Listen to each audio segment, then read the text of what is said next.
prinsip nomor 2 jangan ulangin nomor 1. Nah, untuk kita belajar gimana cara nggak kehilangan uang, ini penting banget nih untuk kita semua ya, teman-teman di sini, tahu prinsip nomor 2, hanya berinvestasi di apa yang lu ngerti. Mental modal paling sederhana dalam investasi itu kita sebutnya circle of competence kalau anak-anak investor. Ketika lu main baseball, itu lu nggak harus selalu nge-swing gitu, di semua pukulan yang dilempar, ke every pitch yang dilempar ke lu. Tapi jawabannya, ini ada zona nyaman lu nih. Zona nyaman lu ketika lu dapat di dari sini lu tembak.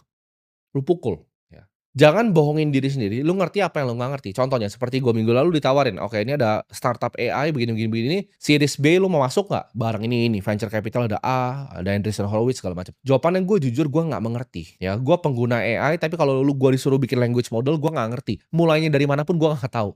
Adalah gue belajar sedikit-sedikit dari course-nya Nvidia, tapi gue nggak ngerti jawabannya. Gue bukan expert di machine learning, gue bukan expert di artificial intelligence. Saya tidak mengerti, jadi gue nggak ikut investasi karena gue nggak paham cara bikin agentic AI itu seperti apa. Itu bukan circle of competence gue. Uang sekolah ya, uang yang tadi permanent loss of capital yang gue lakukan untuk hal-hal seperti ini sudah banyak sekali di hidup gue. Tiap kali gue investasi di apa yang gue tidak mengerti, 100% uang gue pasti kena bakar. Bro, ini ada startup ini pasti kebakar uang gue. Ini ada deal private equity begini, gue nggak ngerti, gue coba masuk, uang gue kebakar. Udah berkali-kali ini terjadi sama gue.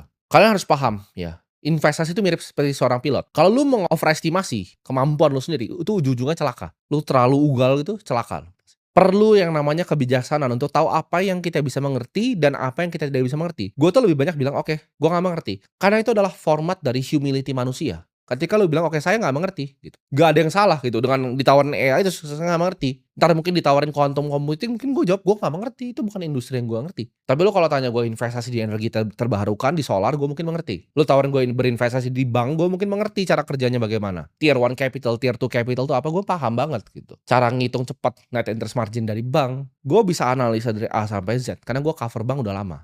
Balik lagi, kalau kalian pernah kerja mungkin di fund ya, buy side atau di sell side di sekuritas, itu analisnya tuh dibagi coveragenya. Mereka punya universe-nya sendiri. Contoh ada yang spesialisasi di bank, ada yang spesialisasi di pertambangan, di mining, ada yang spesialisasi di consumer goods. Ini mereka pun dipisah-pisah. Jadi orang tuh harus punya yang namanya circle of competence mereka sendiri. Suatu bidang area investasi lu paham betul. Jadi investasi itu nggak harus di aset A, B, atau C. Nggak harus di saham perusahaan, nggak harus di B, di kripto, nggak harus C, di real estate. Tapi di apa yang lu paling mengerti sebenarnya. Lu paling mengerti nih, ini lu tinggal di sini udah lama gitu, lu ngerti banget harga sewanya semua berapa, silakan lu main properti. Lu ngerti banget tentang emas, sejarahnya bagaimana, silakan main emas. Tapi investasilah di apa yang lu mengerti. Karena ketika lu keluar dari itu, pasti lu rugi. Ini akan bikin decision making lu, keputusan lu lebih tajam. Ketika lu nggak ngerti, oke skip. Ngerti, beli. Nggak ngerti, skip. Jadi pilih satu circle of competence dan jadi kelas dunia di bidang itu.